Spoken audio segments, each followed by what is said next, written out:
it for the audio, or you can even watch back. Giving players all the props, or put them on blast. We don't give no hot takes, only talk facts. We're giving all our devotion, riding high on this wave of emotion.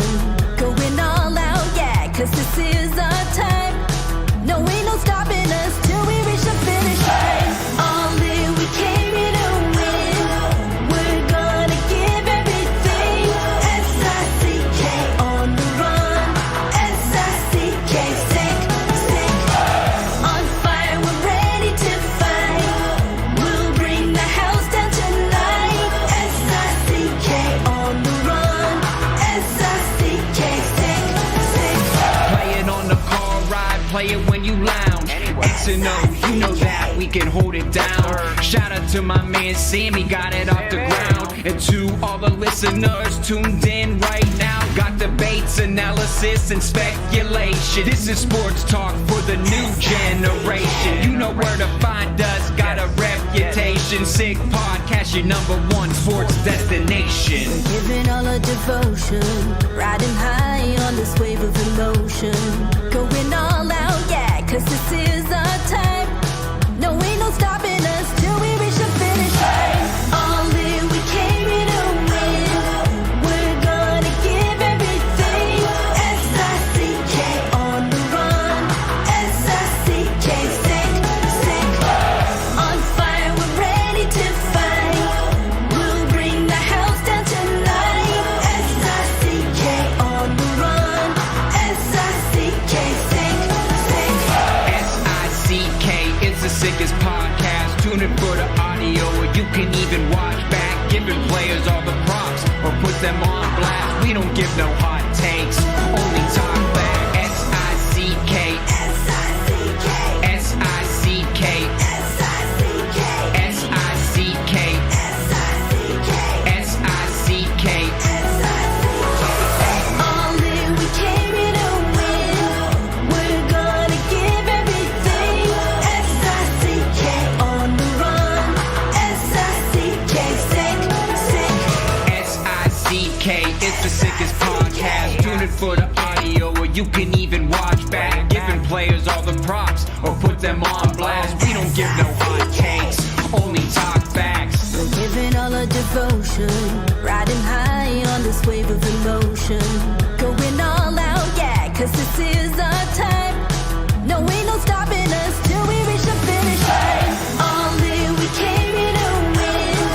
We're gonna give everything. S-I-C-K on the run. S-I-C-K, sick, sick. On fire, we're ready to fight. We'll bring the house down tonight.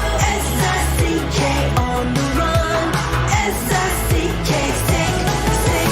Play it on the car ride, play it when you lounge. X and O, you know that we can hold it down. Shout out to my man Sammy, got it off the ground. And to all the listeners tuned in right now, got debates, analysis, and speculation. This is sports talk for the new generation. You know where to find us, got a reputation. Sick podcast, your #1 sports destination. We're giving all our devotion, riding high on this wave of emotion. Going all out, yeah, cause this is our time. No, ain't no stopping us till we reach the finish line. All in, we came here to win. We're gonna give everything. S-I-C-K on the run. S-I-C-K, sick, sick. On fire, we're ready to fight. We'll bring the house down tonight. S-I-C-K on the run. S-I-C-K, sick, sick. S-I-C-K, it's the sickest podcast. Tune in for the audio, or you can even watch back. Giving players all the props, or put them on blast. We don't give no hot takes, only talk back. S-I-C-K, S-I-C-K, S-I-C-K, S-I-C-K, S-I-C-K. S-I-C-K. Turn up your volume.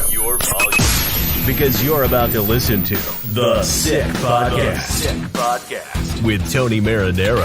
55 seconds left in the penalty, a minute and 27 seconds left in regulation time. Boston 4, Montreal 3. Lafleur coming out rather gingerly on the right side. He gives it into Lemaire, back to Lafleur. Oh! The sickest Montreal Canadiens podcast. You're in the fall! Sports entertainment like no other. Rejoint, on lui fait perdre la rondelle, une passe devant. Et c'est le dégagement et ce sera la victoire des Canadiens. Coupe Stanley pour les Canadiens. Le 23e de l'histoire. You found the dogs! John, you found the dogs! He found the dogs! And all together, they worked a young team to the top. And now, a 24th Stanley Cup banner will hang from the rafters of the famous Forum in Montreal. The Canadiens win the Stanley Cup. Brought to you by Energy Transportation Group. Driven to be different. LaBita.tv. Embrace your true nature. And Playground, your premier gaming destination. It's gonna be sick. Marinaro, the Sick Podcast. It is Tuesday, October 10th. And I want to be honest with you in all transparency. This was recorded earlier in the day today. Why? Because my two guests could only make it at this time, and I absolutely wanted to have them on. So I'm going to let you know who's going to be joining me today. It's going to be former NHLer Philippe Boucher and former NHLer Mike Johnson. I so look forward to these conversations that we're going to have. The Sick Podcast brought to you in part by Energy Transportation Group, a leading full-service logistics provider serving all of North America, driven to be different. And these guys here, brewed in Quebec, a winner of a dozen international awards, La Bita TV offers quality microbrewery beers made with premium ingredients for everyone's taste. La Bita TV, embrace your true nature. Also brought to you in part by Playground. Fun and fortune collide with Playground's new Lucky Treasure promotion. Be one of 18 lucky winners every Sunday and take home your share of the $20,000 in cash and free play prizes, including a $5,000 weekly top prize located just over the Mercier Bridge, only minutes from downtown Montreal. It is Playground. It's been a while since I talked to this gentleman. Actually, it was in the summer. And I remember he said one thing in particular about a young player who was draft eligible. And I know it's going to be one of the things we're going to talk about. Former NHLer Philippe Boucher. Comment ça va, mon chum? I'm doing really good. About you, Tony? Very, very well. The last time I talked to you, you were in that same room with that same setting. And your hair is still slicked the exact same way. You still got the nice, freshly groomed little beard. You're looking sharp, Phil. You're looking sharp. Trying, bud.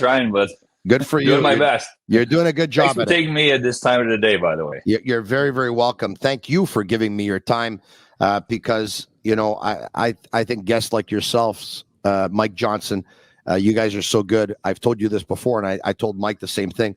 I'll take you guys whenever you have a couple of minutes. So thank you for making the time.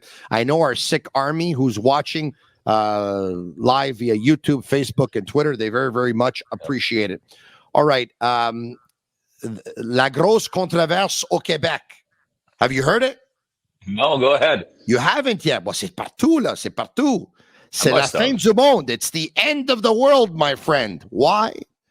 Because Marty St. Louis told members of the media today that Jaken Allen will be starting game number 1 in Toronto. So ça fait des manchettes. It's everywhere. It's the text messages are going crazy. There's a certain sector of the fan base which is going nuts. They're up in arms. How could they do this to Samuel Montembeault? So give me your opinion on Jaken Allen starting the first game for the Canadiens tomorrow night in Toronto. Why do you think, or how do you think Marty St. Louis came to this decision, and what do you feel about it? Well, we like young players, right? Fans like young players. Montreal is in the rebuilding mode, and we want the younger guys. No, we wish we were going to talk about Joshua. Well, everybody wanted him to be on the team. We want younger guys, but for a coach, they like veteran players. Like, they're going to play the young guys. Suzuki's still a young guy. Coolfield's going to play. Goolie's going to play, and all that. We'll go through the lines, but for a coach, you need a little bit of a safety blanket somewhere, and Jaken Allen might be that to start the season. Samuel Montembeault, to me, should have been the number 1 goalie based on what he did last year, given the opportunity to be the number 1 goalie. But did he really seize that opportunity? He did well with Team Canada. showed up at training camp. It's a battle with 3 goalies. A lot of people might say, and people that have seen practices and more action than me and maybe you go on site, but a lot of people told me that Primo was the best goaltender in training camp and deserves to be part of that 3 goalies setup that we have in Montreal. But to me, that's fine. Jake, it's just one game. It's game 1. They're going to be battling for number 1. And what's the ideal scenario? Jake Allen proves to everyone that he can be a number 1 goalie. He gets moved later in the season. Montembeault plays well, proves to the organization, you and me and the fans, as some believe that he is already, that he could be a number 1 goalie. And then you got Primo and the wings waiting to be a number 1, where most goalies come into the NHL at 24, 25, 26. Very rarely they come in at 21, 22. So Primo might be ready to be a backup right now. Caden Primo was probably the best out of 3 goalies in camp. Yeah. And now, so what do you say to those who say, yeah, but Marty can't do this to Samuel Montembeault? Montembeault won the number 1 job last year. Oh, last year. How did he do in training camp? And I like Montembeault. I'm sure Montembeault will eventually be the number 1 goalie. They're very hard to find, right? Primo might become one of them. They've drafted a couple of young kids. We're going to have to wait a couple of years to see how they do in college or junior in Laval, then into Montreal. But they're playing it safe. It's safe to play Jake Allen, to put the pressure of game 1 on Jake Allen when Montembeault seemed to struggle a little bit in training camp. It's fine to put RV Pinard on the 4th line to put a little bit pressure off of him. It's fine to have Goalie on the 2nd pair right now to take a little bit of pressure off of him and put that on the veteran guys. It's okay to have some of those young guys in Laval. So to me, that decision going in line with taking the pressure off of certain young players and then putting on in not the veteran guys in the hot seat, but Jake Allen can face the music. He's been there before. Montembeault will probably be the goalie in game number 2, and we'll get a chance to be the number 1 goalie for the Montreal Canadiens this year. I said this last night, Phil, and I felt strongly about it, and I stick by it. Yeah. Samuel Montembeault had a terrible camp. Yeah, he had a terrible camp. Now, that doesn't take away from the fact that he was very good last year and that he won the starting job last year. But my school of thought is just like what you said. Well, last year was last year. This year, he did not have a good camp. It's not the end of the world that he's not starting the first game. And I spoke with George Larac and Stefan Gonzalez earlier today on BPM Sport, and I told them, I said, for everyone who's up in arms about this, I'm going to tell you right now, I actually think that Marty St. Louis is kind of doing Samuel Montembeault a little bit of a favor here. Yeah. He's not in a good moment right now. It can absolutely ruin him. And it's also maybe in a way of saying, hey, young man, veterans can probably maybe not have that great of a camp. You needed to be better in camp. Jake is better. And once again, if Jake crashes, Jake's a veteran. He'll be able to better deal with it. Yeah. And I know you said that Montembeault will likely play game 2. It's funny you say this because we also had this conversation on BPM Sports, and I told Stefan Gonzalez, who told me Montembeault will start game 2 for sure. I said, hold on a second. What happens if Allen shuts out the Toronto Maple Leafs 3-0? He makes 42 saves. Well, that's probably the only occasion that you might have to keep him in if he does that. But I think when you do have 3 goalies, you accept you're going to have 3 goalies. They're all going to need to play at some point. Correct. So I don't like when I coach in junior, which was a little bit different, but I did not like to prepare in advance with the goalie coach a schedule like they did for Carey Price, right? Carey probably knew all the games he was going to play before the season started because of rest and this and that. I like to go on performances myself. So I agree with you. If he makes 42 saves and he throws a shutout against Toronto, he should be the number playing game number 2. So that's why you don't tell them in advance. And if they play really well, you keep them in. But I think they have a plan. They need to have a plan with 3 goalies. Primo is going to have to touch the ice at some point. There's no way he's going to be watching games for a month straight. And Montembeault will deserve that chance. But it is. I'm not sure it's to protect him that he's not starting number 1 for game 1 for Montembeault. But it's for sure to send him a message because he was expecting to have that chance. He had that chance to be the number 1 goalie. He has something to send a message, and he has the talent. And little by little, he's going to have enough experience to assume that number 1 role with a better Montreal Canadiens team in the future. They're gonna struggle this year. It's going to be tough. They got a young group of Ds. Yeah. So to me, I'm totally fine with the decision to maybe protect them and go based on not exactly performances, because Primo again was probably the best goalie in training game. But you don't want to throw basically a rookie against Toronto in game number 1. You want to give him some time. You want to see him in practice. Yeah. Eventually, you'll put him in when the schedule is very heavy loaded. Then you'll throw him in there, or when those 2 other guys don't perform well. But no, let's hope we don't have to play Primo because the other 2 are playing poorly. Yeah, Marty's telling Samuel Montembeault nothing is given here. You're going to have to work for it. Point landing. That's it. That's all. All right. Okay. So once again, Jaken Allen gets the start. The decision to have 3 goalies in Montreal. Martin Saint-Louis was on RDS's L'Antichambre last night, and he said, to be honest, like, and I'm paraphrasing here because I read social media, he didn't quite know how to deal with the whole 3 goalie situation. So what do you think of it? Yeah. How should he deal with it? Listen, the first time, I shouldn't say the last time, I've seen it a couple of times. The first time I ever seen it in my career was my first year in Buffalo. We had Grant Fuhr was the number 1 goalie. Tom Draper was the number 2 goalie. And I was a young kid not playing every night at 19 years old. So with Brad May, Rob Ray, and a couple of the older guys, the younger guys, or scratches, we were playing 3-on-3 at the end of practice with Dominic Hasek. So Fuhr got hurt. Tom Draper got put in the net, didn't play well enough. They said, well, we don't have a choice. Let's try this guy. And Hasek went into the net, and the rest is history, right? He's a Hall of Famer, won some cups.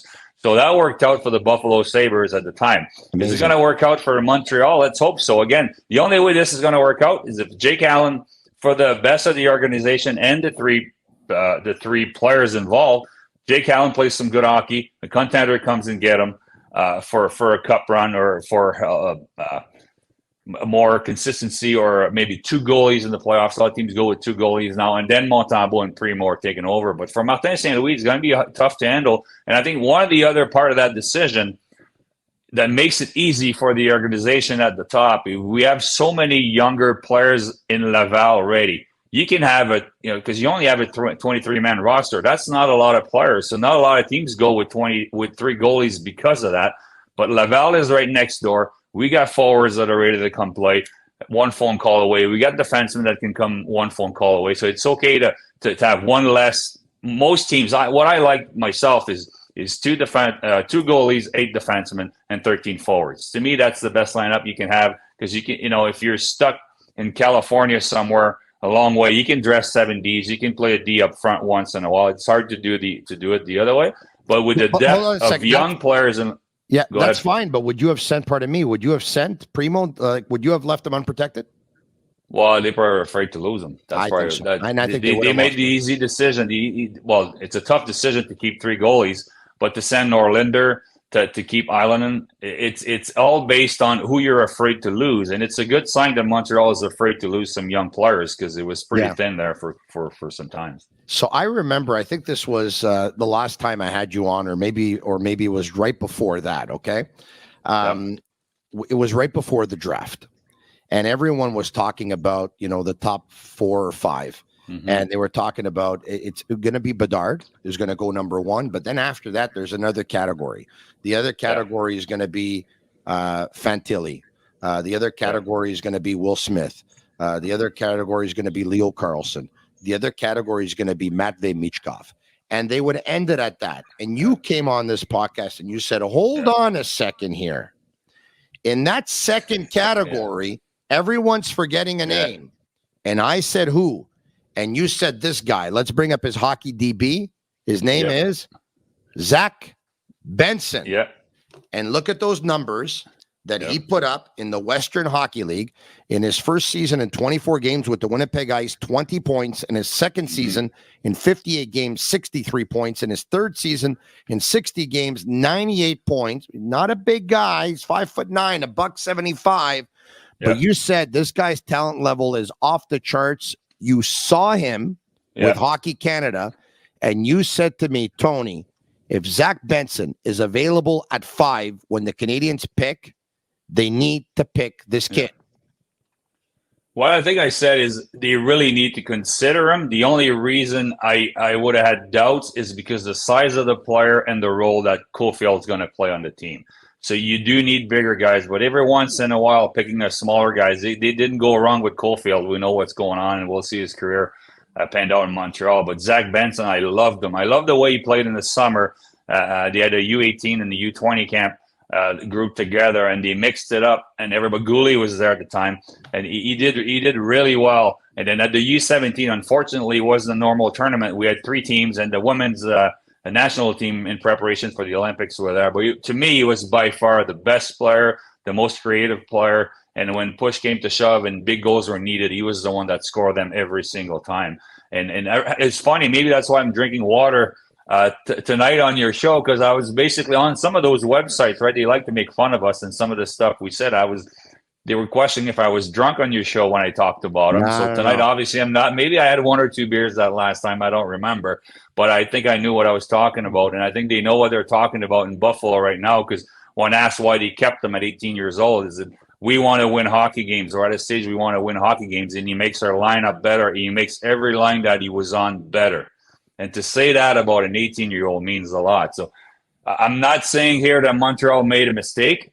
At the time, I said they should consider him at 5 or consider move back to get him, depending on if they were going to go with Mitchkov. And no, the rest, we know what happened. They picked Ryan Backer, and we got to give him time. Yeah, we got to give Ryan Backer time. But a lot of teams are going to regret not picking Zack Benson earlier than Buffalo did. And Buffalo, maybe they hit the jackpot because they're loaded with talent. And when you had one that's not a top 3 pick, I think he was 9th overall, if I'm not mistaken. No, we'll actually show you where he was. He went further than that. Here we go. Let's bring up the draft where Benson was drafted. And once again, there you have it, 13th with the Buffalo Sabres. 13th, Connor Bedard. A lot of teams are going to regret that. Leo Carlson, Adam Fantilli, Will Smith, David Reinbacher, Dmitry Simashev, Matvey Michkov, Ryan Leonard, Nate Danielson, Dalibor Dvorsky, Tom Wallinder, Daniil Butt, Zack Benson. Wow, 13th. Buffalo is a team, they're the youngest team in the NHL, I believe, but they're a team that needs to make the playoffs sooner or later. A little bit like Ottawa. Buffalo and Ottawa, to me, are kind of on the same. Like Detroit is getting there. Montreal might be a year or 2 behind, but they want to win hockey games. They've said it, and they're keeping him because they believe he's going to help them win hockey games. We got to be patient. Will they, with his size and his youth, is it going to be too much to ask for him to play 3-4 games a week? Maybe it's going to be too much, but he's going to have the opportunity to do it, and he's a dominant player. Very few players have the ability to make everyone around them better, and I think Zack Benson has that. All right, okay. Why don't we bring up the Montreal Canadiens lines? Okay.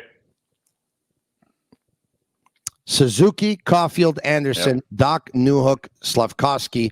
Monahan's in between Pearson and Gallagher. Evans is Harvey Pinard on his left, and Ylonen and Pizzetta on his right. Okay. Your buddy, my buddy, our buddy, Maxime Lapierre, had a wish. He was hoping that RHP could play right wing on the first line with Suzuki and Caulfield. And I understood his logic. I didn't agree with it. But his logic was that he wanted RHP to be the Alex Burrows for the Sedin Twins. A guy that would come in, high energy, work hard, create space for those guys, be able to match their intensity. And he also thought that it would balance the other lines. Well, as it turns out, he's 4th. For everyone in La Province du Québec that also feels that Harvey Pinard is being slighted here by being on the 4th line, you say what? He's not. And there's the reason why. There's always a player when you're a coach. When I was in junior, there's always a player you can't really fit him on the top 9, but you like him a lot, and you end up putting him on the 4th line. And those players I had when I coached, I always gave them one example. When I played in Dallas, Stu Barnes was the center or the right wing of the 4th line. But at the end of the night, he would play 17, 18, 19, and sometimes 20 minutes because they use him everywhere. So to a player that clearly belonged to be in the top 9, he would come in my office. I would sit him down. I said, listen, you're probably right. Come to me when you don't play. Come to me when you don't get the ice time. Come to me when I don't have you on the penalty kill, second power play, or when somebody falls asleep in the top six, I don't put you over there. If you're on that fourth line and play 6 minutes, please knock on my door again. But if you're on that fourth line and play 15, 16 minutes, everything is fine. Trust yourself, trust your skills, make yourself important. Sooner or later, you're going to touch at those opportunities. He's the first PK, I believe, or first or second PK. He's going to touch the power play if people fall asleep. Jaken Allen starts because he's a veteran. Gallagher is on the third line because of respect, and he's a veteran. He's on the second power play. But if he falls asleep, Harvey Pinard is going to take his spot. So to me, I'm okay with it. And it's the same thing. It's taking pressure off of him.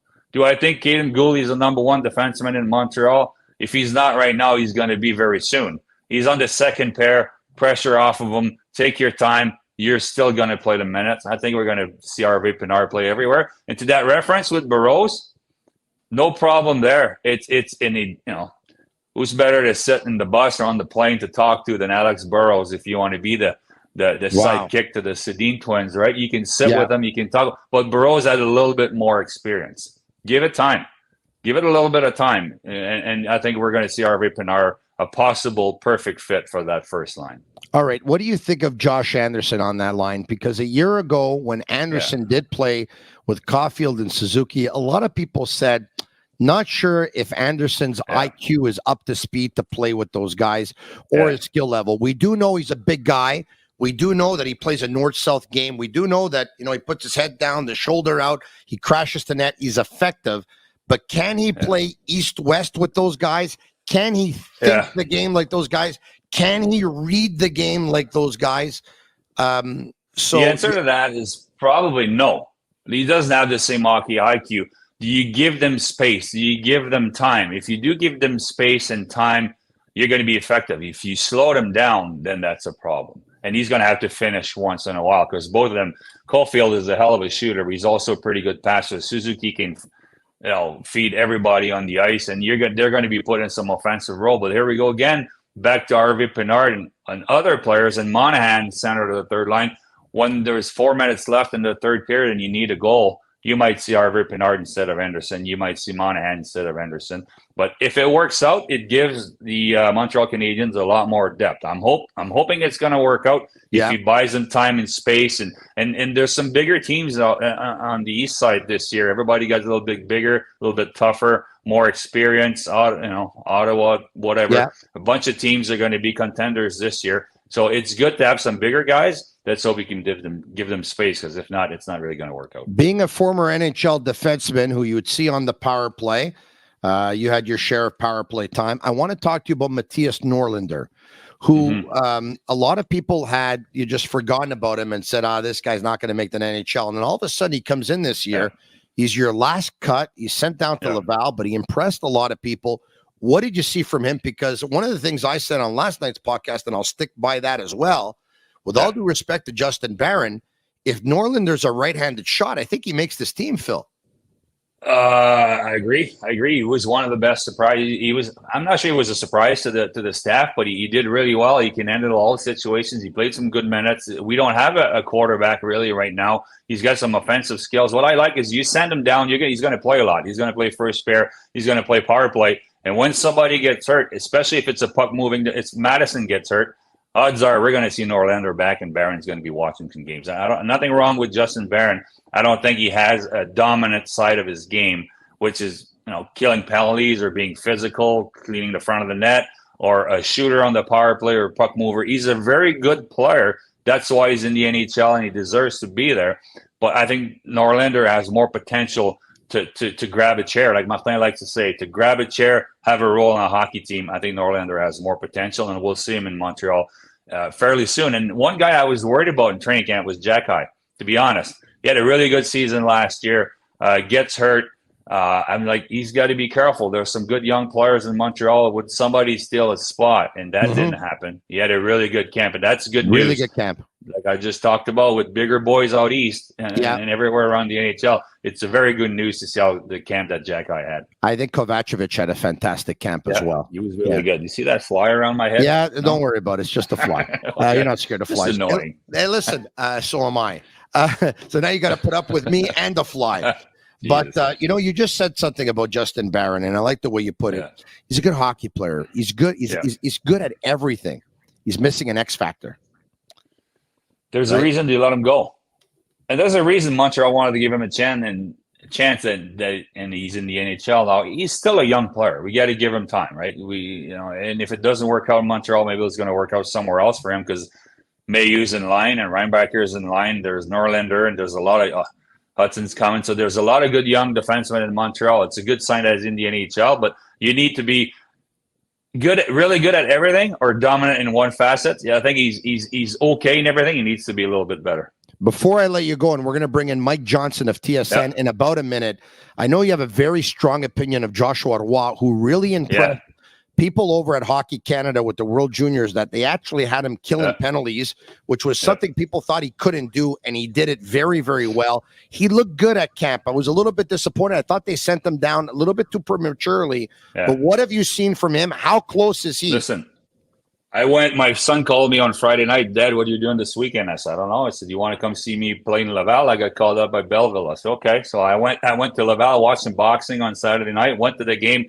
It was closed, but thanks to our friend GC, I was able to have a media credential to go to the game. And by far, Joshua Roy in the minors was the best player on the ice. And we talked about Benson. I'm not comparing the two, but the one thing they have in common is they can make people around them better.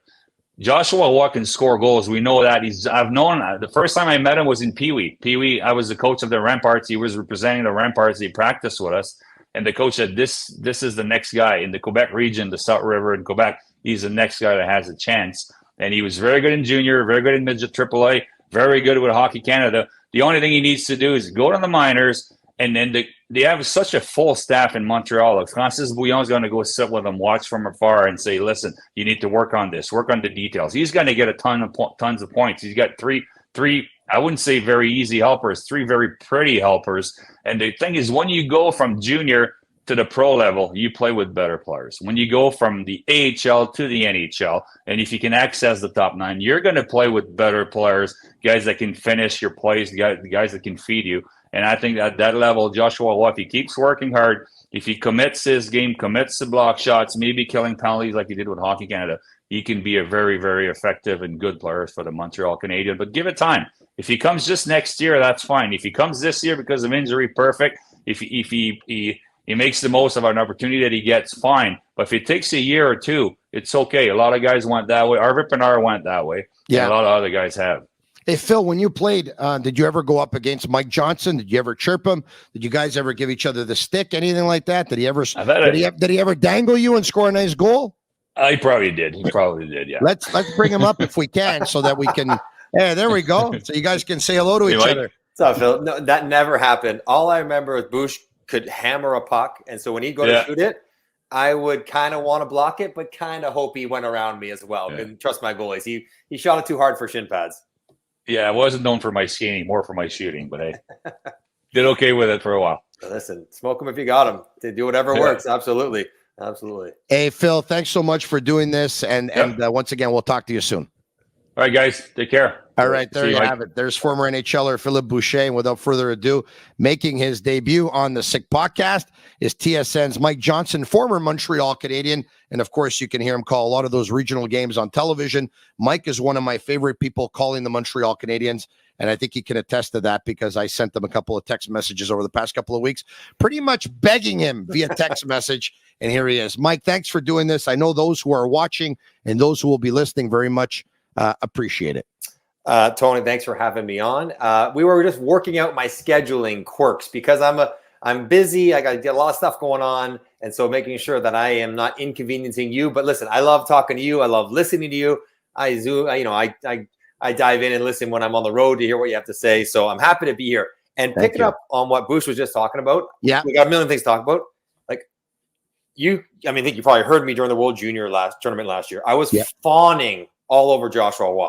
Like, he is such a good player. And he's one of those players that you always wonder, well, can he do it? Is he fast enough? And he just always ends up doing it. He always ends up figuring it out because he's got a brain. He's got a brain that's better than everyone else and some sick hands. So, I think he'll get a look at some point. He's one of those guys that will score points in the minors if he plays in offensive situations. But I'm curious to see over the next year how he grows physically and what he plays like in the NHL if he gets to play with better players. And Mike, those are players that Marty St. Louis is absolutely crazy about, because ever since he joined the Montreal Canadiens, first as an interim coach, and then of course they removed the label and he became the head coach, he talked about some of his concepts. He talks about how he wants his team to play. He talked about how he wants his team to practice, and he talked about the brain. And he talked about how important a tool that, and Marty's not a big guy. Marty was an undrafted player. Marty was, once he got his debut in the National Hockey League with the Calgary Flames, then he was put on waivers. And we all know he went on to have a Hall of Fame career. Marty couldn't have done it, obviously, without his talent, but without his brain. So many people thought he was too small to play in the National Hockey League. And so many people think that Joshua Roy is too slow to play in the National Hockey League. But you overcome those obstacles with your brain, because if your brain can get you to places on the ice where other people won't go because you think it and see it and react before they do, then that's all the difference in the world, right? That's it. And the thing we always need to remember, when Marty got to the NHL, he didn't become small. He's always been small. Like, he only ever knows being small. And Joshua Roy, he didn't become not a fast skater when he got to the NHL. He's always been not a fast skater, and yet they find ways to make their game work for themselves. So, I think what I found curious about Marty, and Marty and I go way back. We were in college, the same 4 years. So I didn't play against Vermont, different leagues, but we tracked the best players. And Marty and Eric Perrin, his little buddy, they were the two stars at Vermont, along with Tim Thomas, that led them to prominence those years. And then when he came down to Tampa, I was already in Tampa. And if you could believe this, like, Marty was angling to try to play with me. It should have been the other way around, clearly. But, at that point I was playing, I think, with Vinny LeCavalier, and he wanted to play in the top six. And it took us just a couple weeks of practicing with Marty. And when we're at dinner with some of the guys, Marty wasn't there, and he had just come over from Calgary. And somebody's like, I think he's the best small player I've ever seen.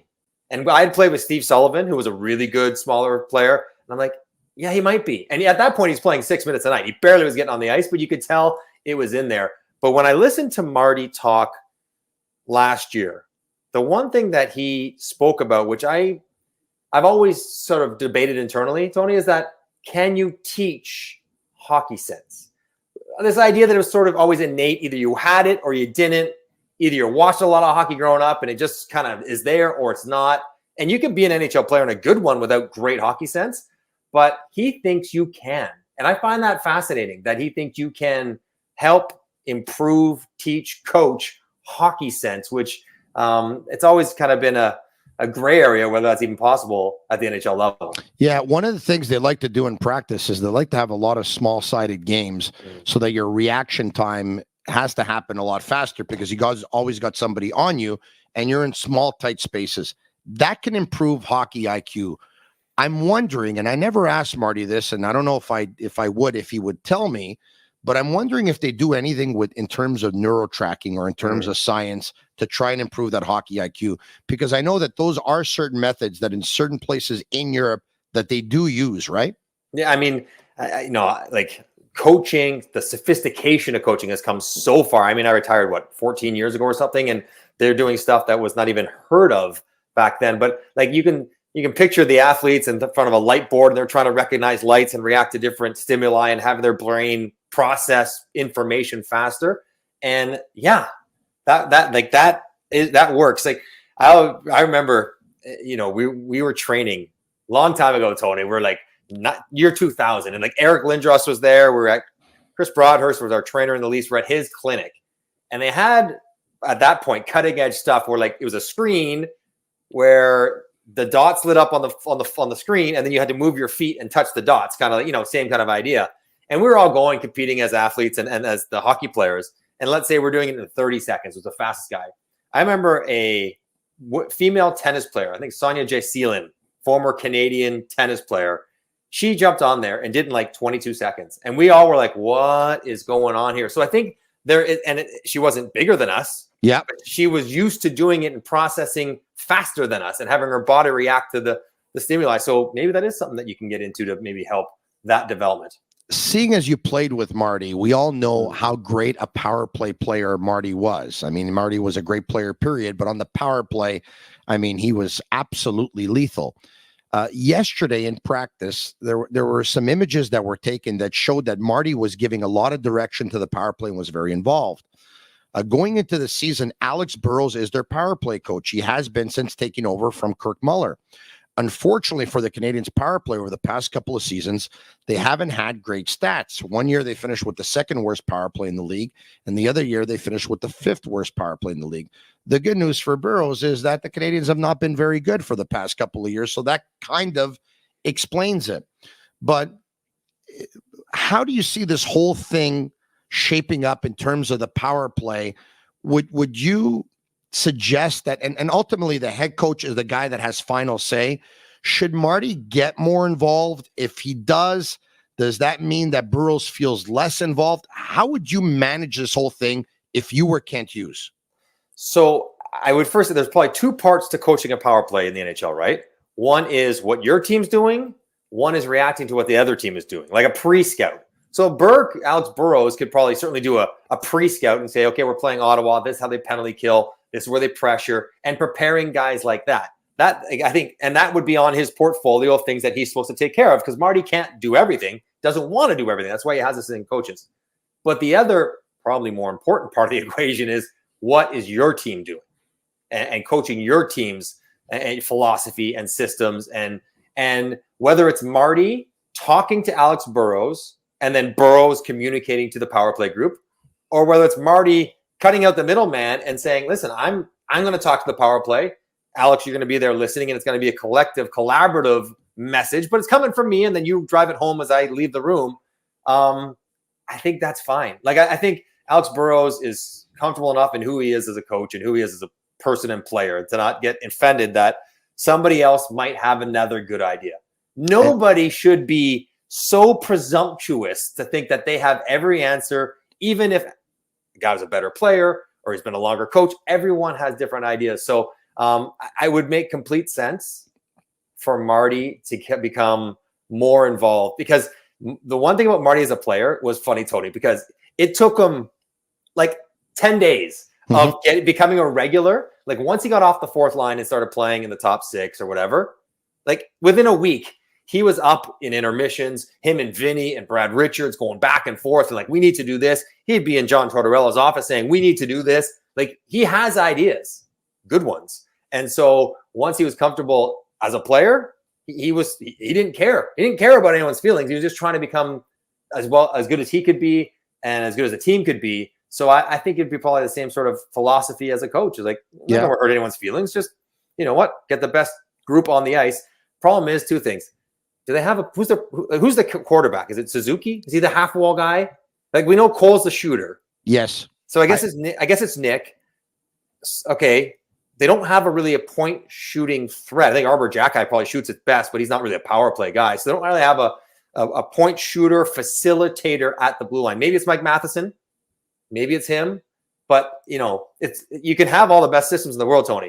If you don't have the personnel to apply it, then what are you going to do? Yeah, I think they're a couple of years away from adding Logan Mailloux and Lane Hudson. And then I think their power play is really going to fly. John Tortorella clearly thought that Marty St. Louis was a good mind, because when he coached in Columbus, he hired St. Louis to be his consultant. And those are great points that you mentioned before, because I think of Doug Jarvis, who was an elite penalty killer in the National Hockey League. He was running a power play. Manny Malhotra, who was a very good penalty killer and face-off man in the National Hockey League, he's running power plays. And the last time the Montreal Canadiens had a great power play, well, Guy Carbonneau was the head coach of the team, who obviously was one of the most elite penalty killers in the history of the game. Mind you, it helps when you have a shot like Sheldon Surrey's. Listen, Tony. And it helps when you have Alex Kovalev. They were so good, I didn't get to go on the power play that year. That's how good the power play was. Wow. And I know it was me and that year, Tony. Radek Bonk was my centerman the year I played in Montreal. Yeah. And every single day, they would call the power play meeting, and they'd write the numbers on the board to go to the meeting. And every single day, they'd put 14 and 20. Every single day. So for the first 6 weeks, we went diligently, sat there and listened to the meeting. And every game, we never got on the ice. So, and why would you? We had the second best power play in the league or something. But so finally, out of a fit of protest, we're like, you know what? We're not going anymore. We're not going to waste our time, because we never go on the ice. And Carbo, of course, comes running. I was like, where are you guys? Like, get in here. We're like, Carbo, what are we doing? We're never going on. We don't need to hear this. We're not going on ever. But it's hard to argue when you have, we were 26% or something, second best in the league. So yeah, Shelley shooting bombs from the point like that obviously helps matters a little bit. What did you think when you saw the news over the wire a couple of days ago?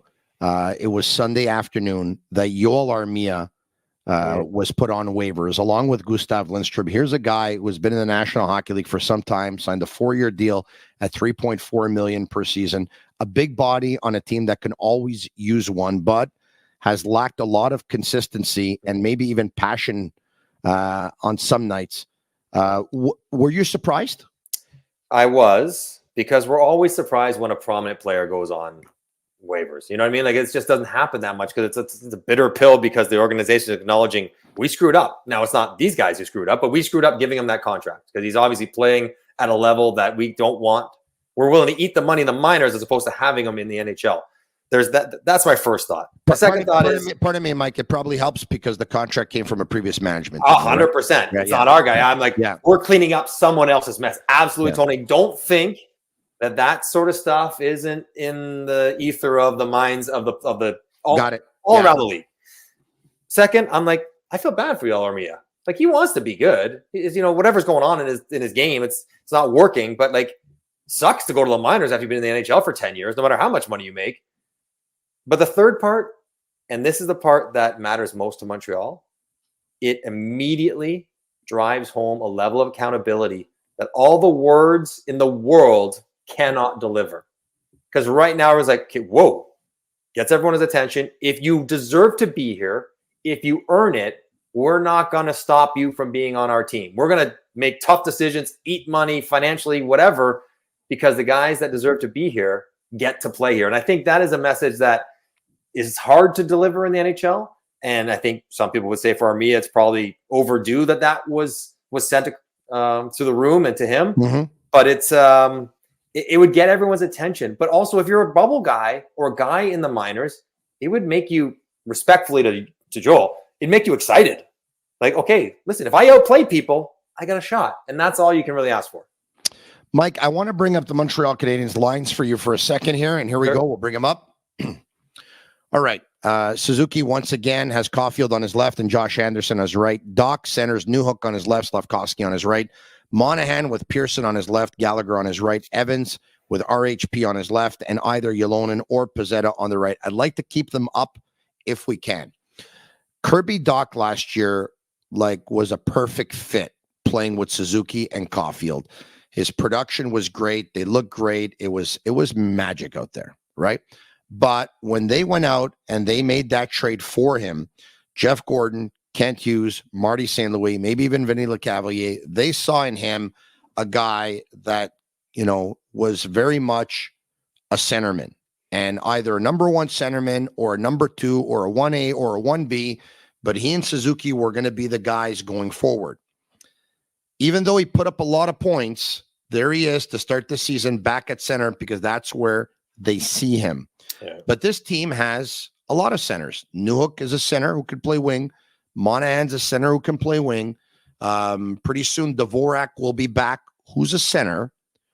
Would you have been tempted by Dach on the wing, considering that they don't have a winger right now who can do what Dach did and produce the way Dach did?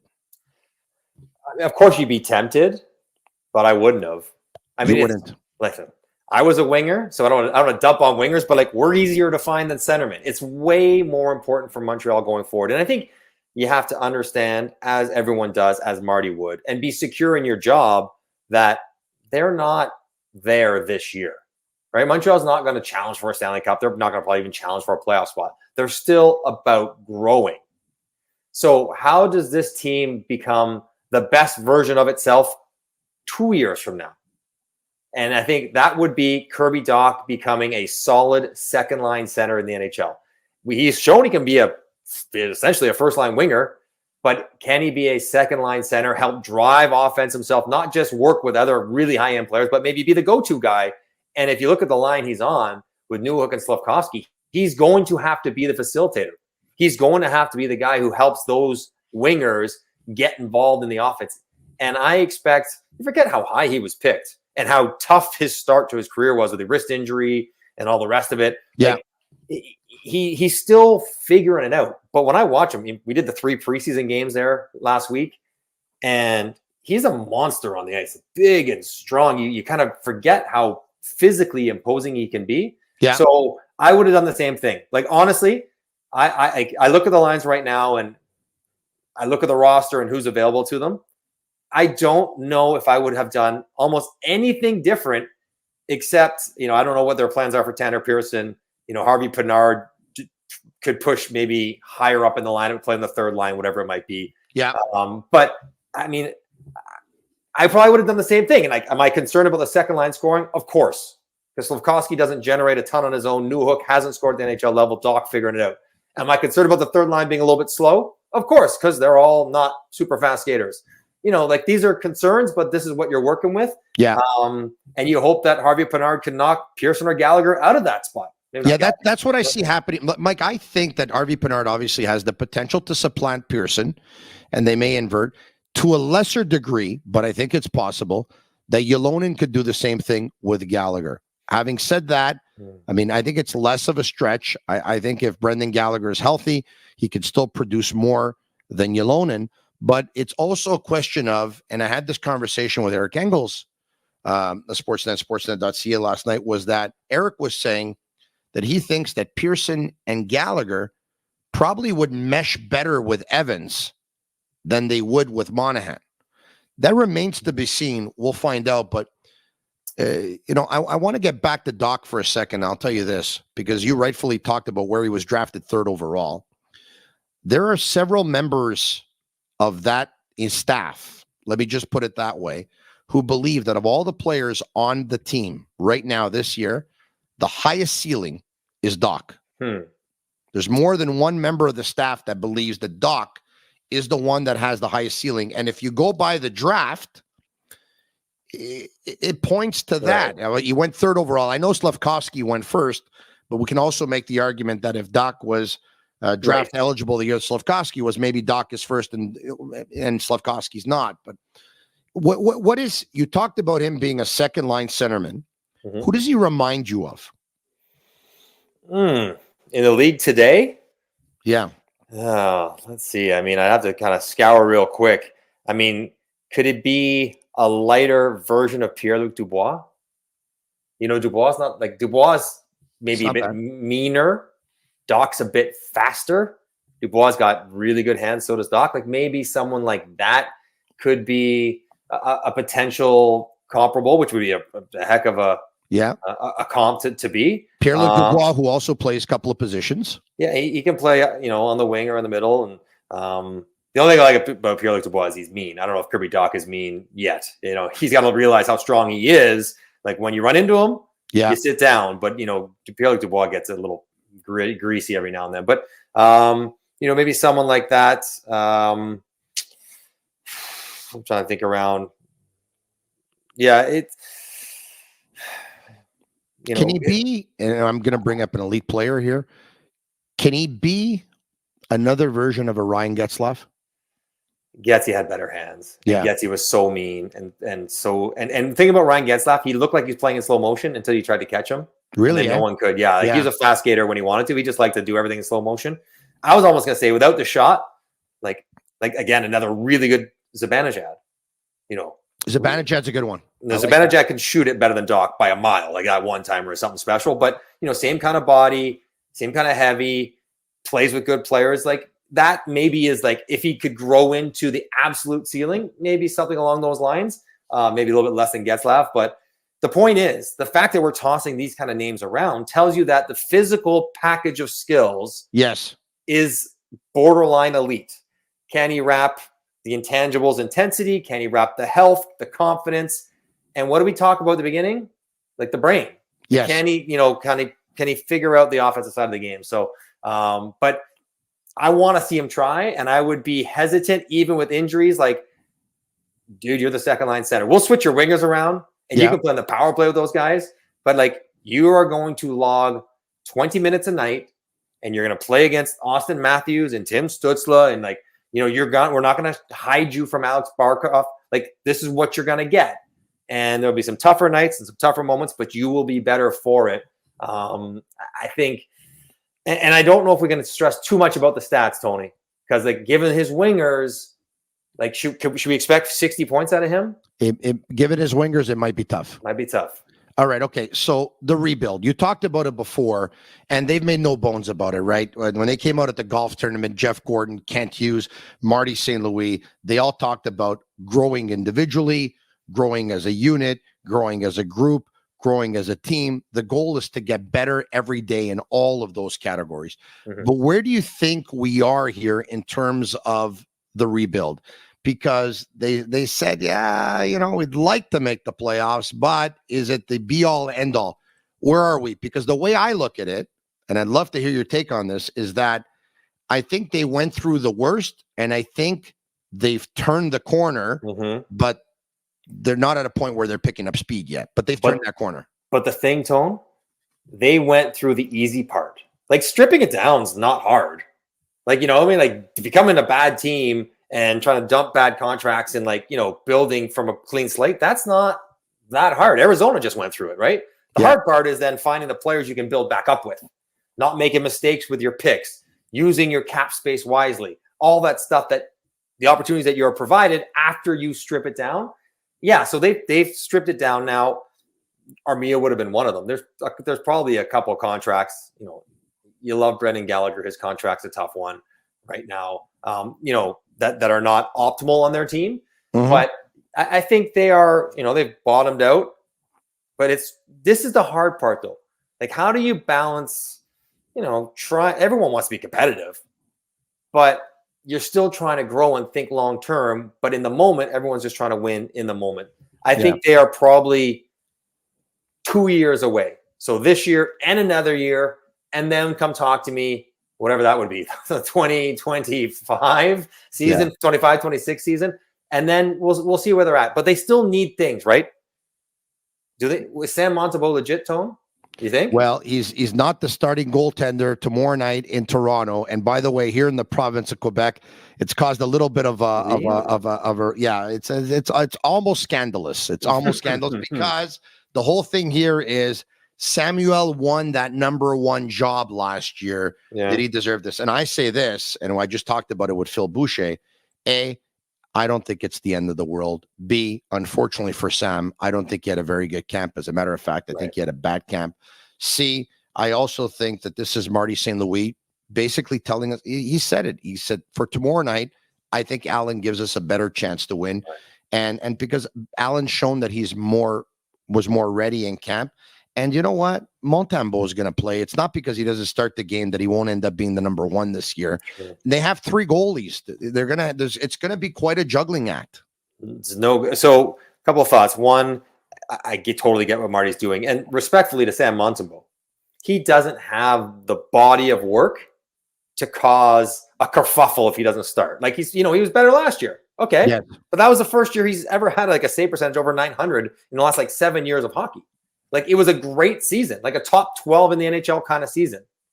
But it was just one. Jake Allen's done a lot of things for a long time. So, I get that. Surprised me, by the way, because when they acquired him and they picked him up off waivers from Florida, I was like, no. I said, this guy's not an NHL. No, I'm with you. Yeah, and the best part was when he would get interviewed and he's like, I want the spotlight. I'm like, are you sure? Are you sure you want Montreal right now, given the stats and what I've seen in your carear? But credit to him. He believed in himself when I'm like, I've not seen anything in his background that says he can do this on this team, and he did. But he'll play 41 games. Like, they're basically going to split them, or who knows? Like, are they going to play 27 each?